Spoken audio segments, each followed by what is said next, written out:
This is Slavko. Slavko is 75 years old. Slavko enjoys reminiscing about his youth, particularly that time he spent as a test dummy for human physiology first year students. The time he received heat stroke from running a triathlon he was completely unprepared for. The time he was suspected to be poisoned, and even the time he was faced with a saber-toothed tiger to demonstrate the flight or fight response. Despite how much time has elapsed since those days, Slavko's memory is still quite clear. However, Slavko's short-term memory has started becoming quite fuzzy. This is one of the symptoms of Alzheimer's disease, a chronic state, which is a progressive neurological disorder that affects neurons in the brain, primarily in the midbrain. This disease affects elderly people like Slavko, with 10% of people over 65 affected, and 30% of people over 85 affected. Typical symptoms of Alzheimer's disease normally include language impairments, learning problems, and of course memory issues, which can later lead to a variety of issues and a reduced quality of life for affected people. The new drug that we created, called Elbejadine, treats the symptoms of Alzheimer's disease in the brain neurons.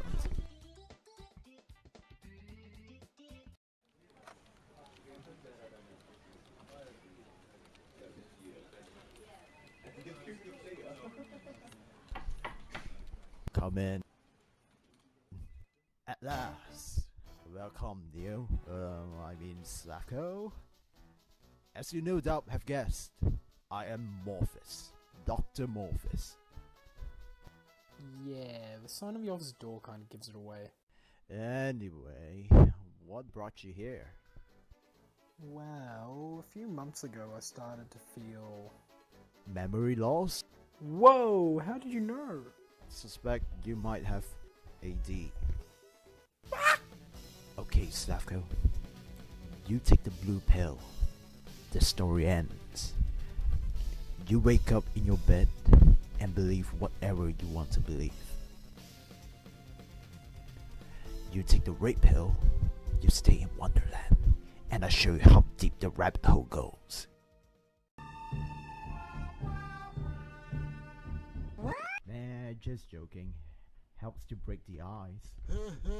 The blue pill is actually a capsule of rivastigmine, a pre-existing drug for Alzheimer's disease. And now, Slavko, allow me to bore you for 5 minutes. As you can see right here, this is the structure of rivastigmine, and it has two routes of administration. The first one being the oral administration, which can be combined with a dosage form of a capsule, and is recommended that you take 3 to 6 milligrams per 12 hours. On the other hand, we have the transdermal route of administration, which can be combined with a dosage form of a patch, and take 9.5 to 13.3 milligrams per day accordingly. Hey, this is a scientist. You wanted to know about Elbejadine? Not really. Elbejadine has no hydrogen bond donors, 3 hydrogen bond acceptors, a molar mass of 270.3, and a log P value of 3.21. So rivastigmine is our old drug. This has the same values for hydrogen bond donors and acceptors. So no donors and 3 acceptors. It has a molar mass of 250.3 grams per mole. Sweet. And a log P that's lower than Elbejadine at 2.86. Why you are going to change the existing drug molecule, rivastigmine? Well, we decided to change it as we found that Elbejadine has a better affinity and a better selectivity as an enzyme inhibitor. Okay. As well as having a higher log P value, which would give it better permeability through the blood-brain barrier. And what are good things compared to the existing drug, which is rivastigmine, and tell me about how that actually makes an impact on the formulation stuff? Well, compared to rivastigmine, Elbejadine has a higher bioactivity for enzyme inhibition, and as I said, it has a better affinity and selectivity, as well as a higher lipophilicity, which will ultimately give it better permeability to reach our target. A lower dose? Yes, it will likely need a lower dosage. It would be like a good balance between solubility and permeability Yes. for your new drug. Yes, we believe it will have a better accessibility through the blood-brain barrier than rivastigmine, 6 milligrams of every 24 hours. Looks like it's your lucky day, you see. A friend of mine is researching a new treatment for Alzheimer's disease, and he needs someone to be his test subject. With that, you would get free medication and some cash.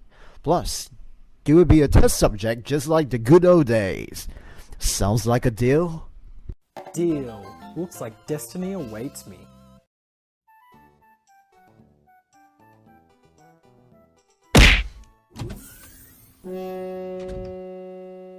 Stop right there! Hey, where are you going? It's A this way. few moments later.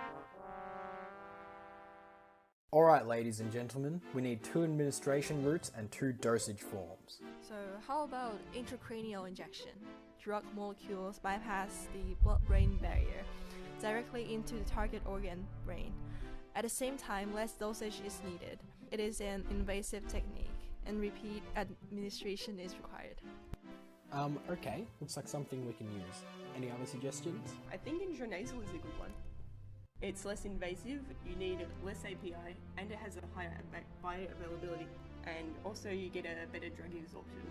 Some of the disadvantages is that you need a very specific formulation of the particles that you're inhaling. So also it's harder to regulate the exact dosage, and it can be very complex to operate the device. Okay. What about the dosage forms? Here are the 2 dosage forms. Solution.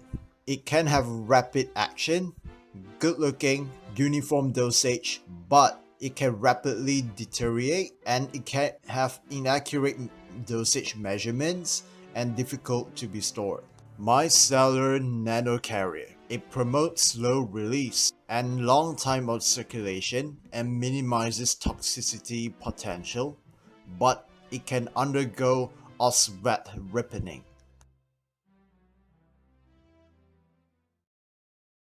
Calling out patients X250, Slavko. Here we got the tablet. Do you think it will work? Yeah, sure it'll work. How bad could it possibly be?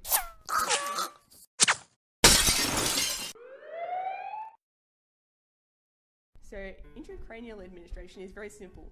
We just drill a hole through your skull and then we inject the drug straight into your brain. There's a fast onset of action, direct administration to the target organ, your brain, and there's less side effects. Assistance for administration, frequent risk of injection. It can be very painful and people might have needle phobia, and it can require trips to the hospital. Calling out patients X250, Slavko. Jack, do you know how to use this nasal spray? Not really. Do you guys know? I don't know, just check out the IMPD. Yeah, I'm not sure.